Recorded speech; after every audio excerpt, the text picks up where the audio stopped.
Bonjour. La dernière fois, je vous ai parlé de la manière dont j'appréhendais ma médiumnité aujourd'hui, après un long cheminement. Enfin, est-ce que 6 ou 7 années, c'est un long cheminement? Je sais pas. À l'échelle de l'éternité, non. À l'échelle d'une vie humaine, un peu plus, mais il y en a pour qui ça prend toute une vie. Donc moi, il m'a fallu 7 ans, puis je pense que c'est pas fini le chemin. Et voilà, donc ma médiumnité, telle que je l'aborde, telle que je l'appréhende aujourd'hui, elle est différente du moment où je l'ai découverte. C'est normal, parce que il a fallu que je fasse mes apprentissages, mon apprentissage, comme un enfant qui fait ses premiers pas finalement. J'ai fait mes premiers pas pendant quelques années, et puis après, il a fallu que je reconnaisse que j'avais fait ces premiers pas et que j'étais plus un bébé médium. Et maintenant, j'assume enfin cette médiumnité. Et, euh, et aujourd'hui, ce dont je voulais vous parler, c'est du caractère spirituel de cette médiumnité. Parce que, je le dis souvent, mais il y a autant de médiumnité qu'il y a de médiums. Déjà, dans la façon de canaliser, donc certains vont canaliser en voyant en face d'eux les esprits ou en les entendant clairement. Pour d'autres, comme moi, ça va passer par l'intérieur, donc des images, des mots, des phrases, des informations. Donc voilà, il y a clairaudience, clairsentience, clairconnaissance. Je vais pas vous faire refaire tout le topo des différents types de médiumnité. Et il y a donc toutes ces médiumnités qui existent. Et il y a aussi nous tous, chers êtres humains si complexes, 7 milliards. Donc on est potentiellement 7 milliards de médiums différents.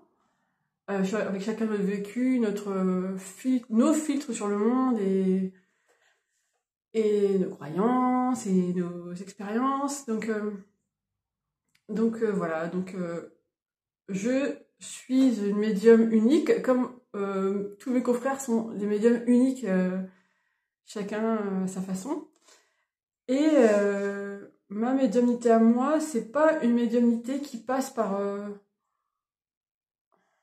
va dire, le quotidien. Je sais pas si...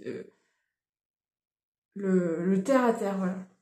Je suis pas une médium voyante. Pourtant, j'ai le potentiel. J'ai déjà canalisé des choses du futur, sans savoir que c'était des choses du futur au départ. Et puis après, en le sachant. Mais j'ai pas envie de jouer avec ça. Enfin, quand je canalise des choses pour le futur, c'est dans une optique de guidance spirituelle pour les gens à qui je transmets ces infos, vous voyez. C'est pas pour qu'ils en fassent n'importe quoi en allant jouer au loto ou que sais-je encore. En fait, moi je suis je suis une absolutiste. J'ai fait mon coming out, je suis une absolutiste. Depuis toujours, je rêve d'absolu, je vis dans l'absolu. Et en fait, je me rends compte que j'attends ça des autres aussi, alors que je peux pas leur demander ça, parce que tout le monde n'est pas comme ça. Je crois même qu'on n'est pas très nombreux. Donc moi je suis une absolutiste, et je crois à des idéaux très élevés, même si le contexte politique et militaire de l'époque n'est pas très encourageant, mais je dirais qu'à toute époque, la guerre est encourageante, puisque la nature humaine fait que le monde est comme il est, mais c'est pas la nature humaine qui fait ça, c'est le mental, c'est l'ego, c'est toutes les émotions négatives qu'on laisse nous salir et qu'on laisse grandir en nous, puis après déborder de manière dégueulasse et créer ce qu'on voit là, c'est ça, ces horreurs. Voilà, donc je sais plus pourquoi je suis partie dans cette direction-là, mais j'ai envie de cultiver, d'abord j'ai pas envie, c'est que je cultive, et maintenant de plus en plus consciemment, une médiumnité spirituelle qui a pour but d'élever les consciences, d'élever les âmes, de guider les personnes vers leur lumière, et de faire jaillir cette lumière d'abord en eux et après autour d'eux. C'est une sorte de révolution de la lumière, vous voyez. Au lieu d'aller prendre les armes pour aller buter tous ceux qui nous font chier à tuer, à massacrer pour une idéologie moisie, comme toutes les idéologies moisies. Nous, notre idéologie, on n'en a pas, c'est notre lumière. Donc la lumière et l'amour. Et je m'en fous si ça paraît réac et je m'en fous. Moi, c'est révolutionnaire, en fait. L'amour et la joie, c'est révolutionnaire. Et voilà, donc c'est ça que je veux transmettre dans mes canalisations pour mes clients. Et quand je dis je, en fait, moi, je rappelle que médium, ça veut dire moyen. Donc, instrument. Je suis un instrument de l'univers, de cette force, de la source, de Dieu, de je sais pas quoi. Appelez-le comme vous voulez, qui transite à travers nous pour transmettre ces messages. Donc voilà, moi j'ai même pas réfléchi quand j'ai commencé à canaliser, mais naturellement ça allait vers ça, vers cette médiumnité-là, spirituelle, d'élévation des âmes. Et en même temps que je transmets ces messages aux gens, je me rends compte que très souvent, c'est des messages qui me parlent à moi aussi. Alors des fois je capte pas que ça me concerne aussi, puis d'autres fois je me dis waouh, c'est quand même fou parce que c'est exactement le message que moi j'avais besoin d'entendre en ce moment. D'ailleurs certaines fois, en tout cas au début, je pensais que c'était mon mental, que j'avais capté un truc de mon mental parce que ça correspondait trop à ce que moi je vivais à ce moment-là. Mais quand j'avais le retour des consultants qui me disaient mais c'est dingue, c'est exactement ça Fabienne et tout. Je me disais, ouais, il n'y a pas de hasard finalement, on attire ce qu'on vit. Moi, j'ai des questionnements existentiels où je vibre certaines choses dans ma vie et j'attire des gens qui ont ces vibrations-là aussi. Et je suis persuadée que la médiumnité spirituelle, ça, c'est comme quand on arrose les plantes. Vous voyez, moi, je m'hydrate et je me nourris de cette médiumnité spirituelle que je fais pour les autres. Mais en fait, c'est presque égoïste parce que ce que je fais pour vous, ce que je canalise pour vous, ça me fait du bien à moi aussi. Ça me fait du bien à moi. Et donc, voilà. Donc, je vais le faire avec encore plus de conscience qu'avant. Et je m'en fiche si ça paraît orgueilleux ou immodeste. J'assume totalement d'être immodeste pour la joie et l'amour. et j'ai très conscience que ce discours est complètement décalé avec l'époque, mais on est quand même de plus en plus nombreux à être sur ce chemin-là. On n'est peut-être pas les plus bruyants et les plus grandes gueules, mais on est là.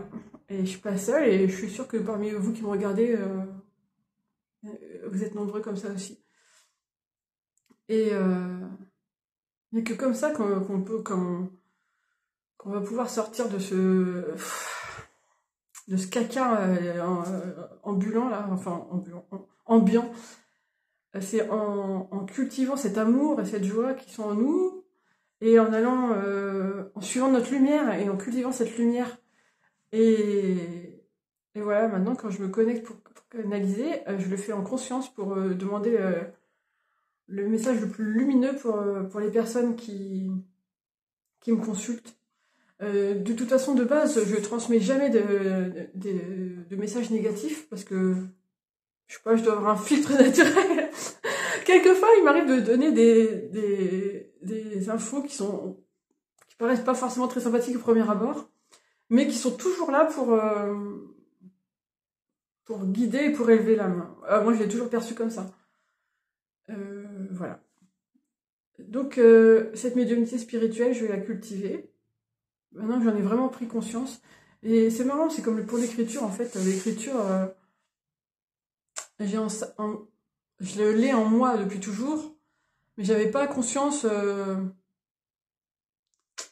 de l'impact que ça avait sur les autres, de ce que ça crée chez les gens. Parce que c'est même pas que quand j'écris des livres, hein, c'est un peu l'histoire de ma vie. J'écris des choses, que ce soit sur les réseaux sociaux, dans mes livres, à des amis, et je mesure pas l'impact du truc. Parce que moi, j'écris tel que ça sort de ma tête, et j'écris comme ça. Et certaines fois, je vois bien que les gens, ils sont touchés au cœur et je suis surprise. Et je me dis, mais je relis mon truc et je dis, ah ouais, bon, d'accord.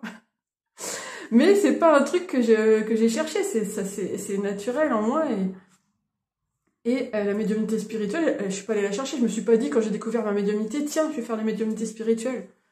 Non, elle est venue à moi naturellement. Et d'ailleurs, tellement naturellement que j'ai même pas pensé à qualifier cette médiumnité.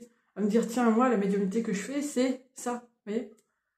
En fait, je la qualifie au départ en disant, bon, ok, je fais des guidances, je fais des clés d'âme, je fais des missions d'âme, enfin, missions spirituelles, et je fais des vies antérieures. Je qualifiais comme ça par catégorie. Mais j'avais pas qualifié le grand tout, enfin, le décor, ouais, voilà, le décor, qui est que c'est une médiumnité spirituelle. Pas une médiumnité,